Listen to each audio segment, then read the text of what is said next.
Hello, Lara Himes with ABC News. Let's check tomorrow's weather in the capital cities. Partly cloudy in Brisbane and Melbourne, sunny for Sydney and Canberra, Hobart a light shower or two, mostly sunny in Adelaide and Perth, and a possible thunderstorm for Darwin.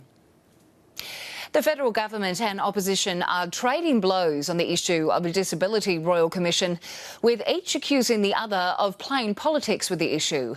Labor leader Bill Shorten says the Prime Minister Scott Morrison ran away from the issue in Parliament last week, but Mr Morrison says his counterpart is misleading the public.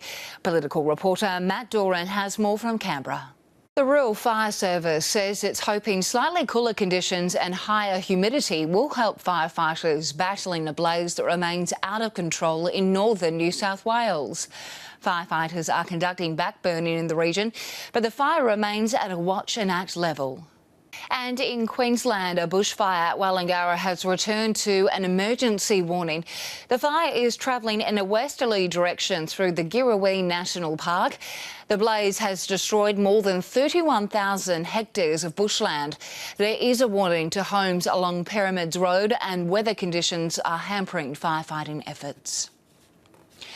An ABC investigation has discovered that Australia's only government scheme for removing flammable cladding from residential buildings hasn't had any applications since it was launched last year.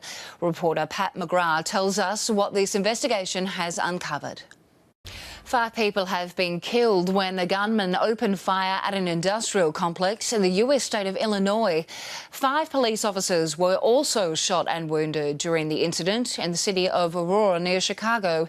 The gunman, who has been identified as 45-year-old Gary Martin, was shot dead at the scene.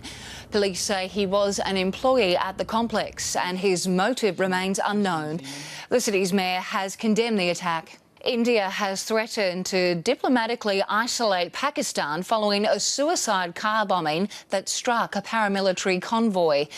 India claims to have evidence that Pakistan was involved in the attack in the contested region of Kashmir. Prime Minister Narendra Modi attended a wreath-laying ceremony for the 46 police officers killed, but Pakistan denies any involvement. Islamist group Hashim Muhammad has claimed responsibility. It's banned in Pakistan but has facilities there. The attack was the deadliest on Indian forces in Kashmir for decades. Nigeria's general election, which was set to be held today, has been postponed. The country's electoral commission has delayed the vote by a week due to unspecified challenges. It follows reports that voting materials had not been delivered to all parts of the country. The delay was announced just 5 hours before polls were due to open. The bush tucker industry is booming, but some traditional plants are at risk from climate change, introduced species and natural disasters. Now there's a proposal to create a new national seed bank for plants that are important to Indigenous people. Stephen Schubert travelled from Alice Springs to Norway with food security group the Crawford Fund for this report. Champion mare Winx has won her 30th straight race, taking out the Group 2 Apollo Stakes at Royal Randwick. Jockey Hugh Bowman settled the 7-year-old midfield before accelerating over the final 250 metres to win by 3 lengths. Here are the closing stages of the race. And that's the latest from ABC News. I'm Lara Himes. Stay with us. The Drum Weekly is coming up next.